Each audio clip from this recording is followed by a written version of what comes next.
Asia cup 2025లో మన team India తమ second match ఆడేందుకు సిద్ధమైంది. సండే రోజు దుబాయ్ వేదికగా పాకిస్తాన్తో తలపడబోతున్నారు. సో ఈ మ్యాచ్ గురించి ఆల్రెడీ చాలా డిస్కషన్ అయితే జరుగుతుంది. కొంతమంది ఏమో మ్యాచ్ని బాయ్కాట్ చేద్దామంటున్నారు. మరికొంతమంది స్పోర్ట్స్ను పాలిటిక్స్ను కలపొద్దు, మ్యాచ్లోనే చూద్దామని చెప్పి అంటున్నారు. అదే అండ్ మ్యాచ్ యొక్క హైప్ చూసుకుంటే గతంలో ఉన్నట్టు లేదు. అంటే ఇంతకుముందు ఇండియా పాకిస్తాన్ మ్యాచ్ అంటే చాలా హడావుడి ఉండేది, కానీ ఇప్పుడు చూసుకుంటే మాత్రం అంత హడావుడి లేదు. సో దీనికి ఆబ్వియస్లీ మల్టిపుల్ రీజన్స్ ఉన్నాయి. మెయిన్లీ పహల్గామ్ అటాక్ తర్వాత పాకిస్తాన్తో మ్యాచ్లు వద్దని చెప్పి చాలామంది ప్రొటెస్ట్ చేస్తున్నారు. అలాగే ఏషియా కప్లో మన టీమిండియా నుంచి విరాట్ కోహ్లీ మరియు రోహిత్ శర్మ లాంటి పెద్ద ప్లేయర్స్ లేరు. అండ్ ఆల్సో పాకిస్తాన్ వైపు నుంచి చూసుకున్న రిజ్వాన్ మరియు బాబర్ ఆజం లాంటి ప్లేయర్స్ లేరు. దీంతో రెండు దేశాల్లో కూడా కొంతమంది ఫ్యాన్స్ అయితే ఏషియా కప్ మీద ఇంట్రెస్ట్ చూపించట్లేదు. అలాగే రీసెంట్గా ఇండియాలో ఫ్యాంటసీ యాప్స్ బ్యాన్ చేయడం వల్ల కూడా కొంతవరకు వ్యూవర్షిప్ తగ్గిందని చెప్పి వార్తలు అయితే వస్తున్నాయి. సో ఇలా మొత్తం మీద మల్టిపుల్ రీజన్స్ వల్ల ఇండియా పాకిస్తాన్ మ్యాచ్ మీద అయితే అంత హైప్ లేదు. బట్ ఎనివే మన గవర్నమెంట్ వైపు నుంచి చూసుకుంటే మ్యాచ్కి అలాంటి అడ్డంకి లేదు. ఈవెన్ సుప్రీంకోర్టు కూడా స్పోర్ట్స్లోనే చూడండి అని చెప్పి ఒక తీర్పు ఇచ్చారు. అంటే మ్యాచ్ జరగకూడదని వేసిన పిటిషన్స్ని కొట్టేస్తూ తీర్పు ఇచ్చారు. సో మ్యాచ్ అయితే డెఫినెట్లీ జరుగుతుంది, పెద్ద అడ్డంకులు ఏమీ ఉండవు. Even though tickets sold out అవ్వలేదని చెప్పి వార్తలు వస్తున్నప్పటికీ అవి కేవలం లగ్జరీ టికెట్స్ మాత్రమే. అంటే ఎక్కువ రేటు ఉండే వీఐపీ టికెట్స్ మాత్రమే అమ్ముడుపోలేదు. బట్ మిడ్ రేంజ్ మరియు లో రేంజ్ టికెట్స్ అన్ని కూడా సోల్డ్ అవుట్ అయిపోయినాయి. సో ప్రజెంట్ మన నేషన్ బాయ్కాట్ మూడ్లో ఉంది కాబట్టి కొంతమంది వీఐపీస్ ఈ మ్యాచ్ని చూసేందుకు ఆసక్తి చూపించట్లేదు. అంటే ఒకవేళ ఈ మ్యాచ్ కోసం స్టేడియంకి వెళ్తే వీళ్ళు దేశద్రోహులు అని చెప్పి ముద్రేసే అవకాశం ఉందని చెప్పి భయపడుతూ ఉండొచ్చు. దీనివల్ల ఈ వీఐపీ టికెట్స్ మరియు లగ్జరీ టికెట్స్ ఇంకా సోల్డ్ అవుట్ అవ్వలేదు. పైగా ఈసారి టికెట్స్ రేట్స్ చూసుకున్నా చాలా గట్టిగా పెట్టారంట, అంటే హై కాస్ట్ పెట్టారంట. దీనివల్ల ఎక్కువగా బుక్ అవ్వట్లేదు. బట్ ఎనివే మన వాళ్ళైతే గ్లోబల్ ఈవెంట్స్లో పాకిస్తాన్ అవాయిడ్ చేయడం కష్టమే, ఎందుకంటే జియో పాలిటిక్స్ అని చెప్పి ఒక రీజన్ ఉంది. సో మీకు ఇంకా సింపుల్గా అర్థం అవడం కోసం ఒక చిన్న స్టోరీ చెప్తామనండి. అనగనగా ఒక యూనివర్స్లో మన భూమి అంత ఇల్లు ఉందంట. అండ్ ఇంట్లో చూసుకుంటే 200 మనుషులతో పాటు ఒక కుక్క జీవిస్తూ ఉంటుంది. బట్ ఈ కుక్క ఏదైతే ఉందో అది మంచి కుక్క కాదు, ఒక సైకో కుక్క, ఒక టెర్రర్ కుక్క. పైగా మంచిగా నటిస్తూ కింద మాత్రం చేయకూడని పనులన్నీ చేస్తూ ఉంటుంది. అయితే ఈ కుక్క ఒక విశ్వాసం లేని కుక్క, వరస్ట్ కుక్క అని చెప్పి ఈ 200 మనుషుల్లో ఒక మనిషికి తెలుసు. బట్ అది ప్రూవ్ చేయడానికి గట్టిగా ఆధారాలు లేవు. పైగా ఈ టెర్రర్ కుక్క మిగతా 199 మంది దగ్గర నటించేస్తూ ఉంటుంది. అంటే నేను చాలా మంచిదాన్ని, నాకు విశ్వాసం ఉంది, మీరు ఏం చెప్తే చేస్తాను అన్నట్టు అమాయకంగా ఫేస్ పెట్టేస్తూ ఉంటుంది. దీంతో మిగతా వాళ్ళు ఈ కుక్క మీద జాలి చూపించి వాళ్ళలో కలిపేసుకున్నారు. అంటే ఫ్యామిలీలో ఒక మెంబర్లో ట్రీట్ చేయడం మొదలుపెట్టారు. కానీ దీని నిజస్వరూపం తెలిసిన మనిషి మాత్రం ఎప్పుడు కూడా ఈ కుక్క దూరంగానే ఉంటూ వచ్చాడు. ఒకవేళ కుక్క ఏమైనా తోక జాడిస్తే జస్ట్ తోకను కట్ చేసేవాడు అంతే. బట్ ఇప్పుడు ఇష్యూ ఏంటంటే ఈ ఇంట్లో ఒక ఆచారం ఉంది. అదేంటంటే ఇంట్లో ఏమైనా పెద్ద ఈవెంట్స్ జరిగితే వాటన్నింటికి కూడా అందరూ కలిసి భోజనం చేయాలి. అంటే అందరూ కూడా ఒకే డైనింగ్ హాల్ దగ్గర కూర్చొని భోజనం చేయాలి. సో ఆబ్వియస్లీ ఆ కుక్కను కూడా ఒక ఫ్యామిలీ మెంబర్గా ట్రీట్ చేస్తున్నారు కాబట్టి ఆ నిజస్వరూపం తెలిసిన వ్యక్తి కూడా దీంతో కూర్చొని కలిసి తినవలసిన పరిస్థితి ఏర్పడింది. ఒకవేళ ఈ కుక్క ఇక్కడ కూర్చుంటే నేను తినని వెనక్కి వెళ్ళిపోతే అతనికి నష్టం కదా, అంటే అతను కడుపు మాడిపోద్ది. పోనీ కుక్క ఏమైనా అతను అసహించుకుంటున్నాడని చెప్పి దూరంగా ఉంటుందంటే ఉండదు, కావాలని కలుగుతూ ఉంటుంది వచ్చే. పైగా ముందు చెప్పినట్టే ఈ కుక్క మిగతా వాళ్ళ దగ్గర ఇన్నోసెంట్ అని చెప్పి అమాయకంగా ఫేస్ పెట్టి సింపతిని సంపాదించేసుకుంది. దీంతో ఇప్పుడు బలమైన మనిషి కుక్కను ఏమైనా చేస్తే కుక్క మీద జాలి కలుగుతుంది మిగతా వాళ్ళకి. అండ్ మిగతా వాళ్ళందరూ ఈ మనిషి మీద తిరగబడతారు. సో దీంతో ఆ ఒక్క మనిషి కుక్క అక్కడ ఉందని చెప్పి దాన్ని అవాయిడ్ చేయలేడు. ఒకవేళ అవాయిడ్ చేసి బయటికి వెళ్ళిపోతే ఒంటరివాడు అయిపోతాడు. అండ్ దాని మిగతా వాళ్ళు అతని మీద అటాక్ చేసే అవకాశం ఉంటుంది. అదే నార్మల్ టైంలో చూసుకుంటే అసలు ఆ కుక్కను పట్టించుకోకలేదు, పూర్తిగా అవాయిడ్ చేయొచ్చు, ఇన్ఫాక్ట్ ఇష్టం వచ్చినట్టు కొట్టవచ్చు. బట్ ఇంట్లో ఇలా పెద్ద ఈవెంట్స్ జరిగినప్పుడు మాత్రం దాన్ని అవాయిడ్ చేయలేడు. సో ఎగ్జాక్ట్లీ ఇప్పుడు మన ఇండియా పరిస్థితి కూడా ఆ మనిషి లాంటి పరిస్థితే. మన వాళ్ళు జియో పొలిటికల్గా ముందుకు వెళ్ళాలంటే తప్పదు, అవాయిడ్ చేయలేం, ఆడాల్సిందే. అదే ద్వైపాక్షికంగా జరిగేది ఏదైనా సరే మనం అవాయిడ్ చేయొచ్చు, ఎడంకాలు ఎత్తి తన్నొచ్చు. కానీ గ్లోబల్ ఈవెంట్లో మాత్రం అవాయిడ్ చేస్తే మనకే నష్టం జరుగుతుంది. మెయిన్లీ ఇప్పుడు అవాయిడ్ చేస్తే ఈ ఒక్కదాంతోనే పోదు, ఆ తర్వాత వన్డే ఉమెన్స్ వరల్డ్ కప్ ఉంది, అలాగే T20 వరల్డ్ కప్ ఉంది. ఈవెన్ మిగతా స్పోర్ట్స్లో కూడా అవాయిడ్ చేయవలసి వస్తుంది. ఇన్ఫాక్ట్ పొరపాటున ఎప్పుడైనా ఒలింపిక్స్లో వాళ్ళతో మెడల్ మ్యాచ్ పెడితే దాన్ని కూడా బాయ్కాట్ చేస్తే మనకి మెడల్ పోతుంది. సో గ్లోబల్ ఈవెంట్స్లో వాళ్ళు ఎటు తిరిగి మనల్ని అవాయిడ్ చేయరు. దీంతో మనం ఏమైనా అవాయిడ్ చేస్తే మనం నెగిటివ్గా మారిపోతాం ప్రపంచం ముందు. పైగా మనం ప్రజెంట్ గ్రో అవుతున్న కంట్రీ కాబట్టి కొన్ని ఇంట్లో కాంప్రమైజ్ అవ్వక తప్పదు. సో పహల్గామ్ అటాక్ తర్వాత మనందరికీ కోపం వచ్చింది. అండ్ యుద్ధం చేసినప్పుడు కూడా మనమంతా అనుకున్నాం పాకిస్తాన్తో మ్యాచ్లు ఆడకపోతేనే బెటర్ అని చెప్పి. బట్ ఆ తర్వాత నిదానంగా ఈ జియో పాలిటిక్స్ని బేస్ చేసుకుని ఆలోచిస్తే మాత్రం కొంతవరకు మనకే డ్యామేజ్ జరిగేలా కనిపిస్తుంది. ఎస్పెషల్లీ మన వాళ్ళు భవిష్యత్తు కోసం చాలా పెద్ద ప్లాన్లు వేసుకున్నారు. అండ్ అవి సాఫీగా జరగాలంటే ఇప్పుడు కొంతవరకు కాంప్రమైజ్ అవ్వక తప్పదు. బట్ ఎనివే మనమైతే ఆల్రెడీ అనుకున్నాం ఒకే గ్రూపులో వేయడం మంచి విషయం కాదని చెప్పి. అండ్ ఇప్పటికీ నేనైతే దాన్ని వ్యతిరేకిస్తాను. ఇన్ఫాక్ట్ ఇప్పుడు ఎదురవుతున్న సిచ్యువేషన్స్ని దృష్టిలో పెట్టుకుని ఫ్యూచర్లో అయినా సరే ఒకే గ్రూప్లో ఉండడానికి ట్రై చేస్తారని చెప్పి ఆశిద్దాం. సో ఐ హోప్ ఈ విషయంలో మీరు కాస్త బ్రాడ్గా ఆలోచించి నేను చెప్పింది అర్థం చేసుకుంటారు అనుకుంటున్నాను. ఇక మ్యాచ్ విషయానికి వస్తే ఆల్రెడీ ఏషియా కప్లో 2 టీంలు కూడా ఒక్కో మ్యాచ్ గెలుచున్నారు. మన వాళ్ళు ఏ టీంని బీట్ చేస్తే పాకిస్తాన్ టీం ఓమన్ని బీట్ చేసింది. అయితే ఆన్ ది పేపర్ 2 జట్ల యొక్క బలాబలాలు చూసుకుంటే మాత్రం మన టీం ఇండియానే స్ట్రాంగ్గా ఉన్నారు. ఇన్ఫ్యాక్ట్ ఈ మ్యాచ్లో మన టీమిండియాకి ఎదురవబోయే ఒకే ఒక్క సవాల్ ప్రెజర్ మాత్రమే. మన వాళ్ళు కనుక ఒత్తిని అధిగమిస్తే పాకిస్తాన్ టీం మరో పసుకున్న టీంలా మారిపోద్ది. అంటే ఏ టీంని ఎలా అయితే చితకొట్టేశారో పాకిస్తాన్ కూడా అలానే కొట్టేయచ్చు. కానీ ప్రజెంట్ పరిస్థితులు చూసుకుంటే మాత్రం అలా లేవు. ఖచ్చితంగా మన వాళ్ళు ప్రెజర్ ఫీల్ అవుతారు. అయితే హిస్టారికల్గా చూసుకుంటే మాత్రం మన టీమిండియాకి T20 ఫార్మేట్లో పాకిస్తాన్ టీం మీద చాలా మంచి రికార్డు ఉంది. మొత్తం 2 జట్లు ఇప్పటివరకు 13 మ్యాచ్లో తలబడితే మన వాళ్ళు 10 మ్యాచ్లు గెలిచారు. వేరేస్ పాకిస్తాన్ టీం 3 మ్యాచ్లు మాత్రమే గెలిచింది. సో దీన్ని బట్టి అయితే మనం అర్థం చేసుకోవచ్చు పాకిస్తాన్ టీంని మన వాళ్ళు ఏ రేంజ్లో డామినేట్ చేస్తున్నారు అనేది. ఈవెన్ ఏషియా కప్లో చూసుకున్నా సరే మన టీమిండియాకు పాకిస్తాన్ టీం మీద చాలా మంచి రికార్డు ఉంది. మొత్తం 16 కంప్లీటెడ్ మ్యాచెస్లో తలబడితే 10 మ్యాచ్లు గెలిచారు. 6 మ్యాచ్లు మాత్రం ఓడిపోయారు. సో క్లియర్లీ పాస్ట్ రికార్డ్స్ని బేస్ చేసి చూసుకుంటే మన టీమిండియాకే చాలా అంటే చాలా ఎడ్జ్గా అనిపిస్తుంది ఈ మ్యాచ్లో. కానీ పాకిస్తాన్ టీం చాలా అన్ప్రెడిక్టబుల్ టీం. వాళ్ళు ఎప్పుడు ఎలా ఆడతారో ఎవరికీ తెలియదు.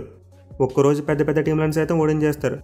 బట్ అదే పాకిస్తాన్ టీం ఒక్కోసారి జింబాబ్వే లాంటి చిన్న టీం చేతిలో కూడా ఓడిపోతూ ఉంటుంది.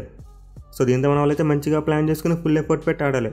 మెయిన్లో ఒక సామెత ఉంటుంది, చిన్న పామును కూడా పెద్ద కారుతో కొట్టాలని చెప్పి. సో పాకిస్తాన్ టీం విషయంలో కూడా మన వాళ్ళు ఇదే ఫాలో అవ్వాలి. వాళ్ళు పసుకున్న టీం అని చెప్పి తక్కువ అంచనా వేయకూడదు. ఎంత వీలైతే అంత పెద్ద కారుతో కొట్టాలి. ఇక మ్యాచ్ ఆడబోయే దుబాయ్ స్టేడియం యొక్క పిచ్ రిపోర్ట్ చూసుకుంటే ఆల్రెడీ ఫస్ట్ మ్యాచ్లో చూసాం భారీ స్కోర్లు అయితే రాలేదు. In fact U A team first batting చేయడం వల్ల భారీ స్కోర్ రాలేదు. కానీ గ్రౌండ్లో జరిగిన సెకండ్ మ్యాచ్లో చూసుకుంటే పాకిస్తాన్ టీం ముందు బ్యాటింగ్ చేసింది.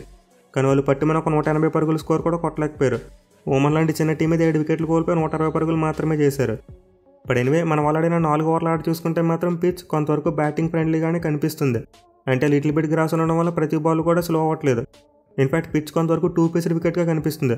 అంటే ఒక బాల్ బౌన్స్ అవుతుంది, ఒక బాల్ బౌన్స్ కావట్లేదు. సో దీంతో దుబాయ్ పిచ్ అనేది కంప్లీట్లో ఒక బ్యాటింగ్ పిచ్ అని చెప్పలేం, అలా అని చెప్పి కంప్లీట్లో ఒక బౌలింగ్ పిచ్ అని కూడా చెప్పలేం. బోత్ బ్యాట్ అండ్ బాల్ కూడా కొంతవరకు మంచి అసిస్టెన్సీ దొరుకుతుంది. బట్ ఎనివే ఆల్రెడీ ఏషియా కప్లో 2 మ్యాచెస్ ఆడేశారు కాబట్టి మేబీ ఈ మ్యాచ్కి వాడే పిచ్ కొంతవరకు స్లోగా ఉండొచ్చు. ఒక యూజ్డ్ పిచ్ ఆడితే ఖచ్చితంగా స్పిన్ బౌలర్స్ చాలా గట్టిగా ప్లేలోకి వస్తారు. బట్ ఎనివే మనమైతే ఈ మ్యాచ్ కోసం మోస్ట్లీ ఒక న్యూట్రల్ వికెట్ని ఎక్స్పెక్ట్ చేయవచ్చు. ఇక గ్రౌండ్ యొక్క స్టాట్స్ విషయానికి వస్తే ఇప్పటివరకు మొత్తం 95 T20 మ్యాచెస్ జరిగాయి.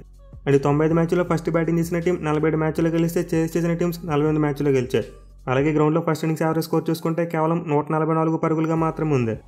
సో క్లియర్లీ దుబాయ్ వికెట్ అయితే మరీ అంత హై స్కోరింగ్ విన్ అయితే కాదు. అండ్ ఆల్సో టాస్ కూడా మరీ అంత ఇంపార్టెంట్గా మారకపోవచ్చు. బట్ డ్యూ ఫ్యాక్టర్ మాత్రం ఖచ్చితంగా వచ్చే అవకాశం ఉంటుంది.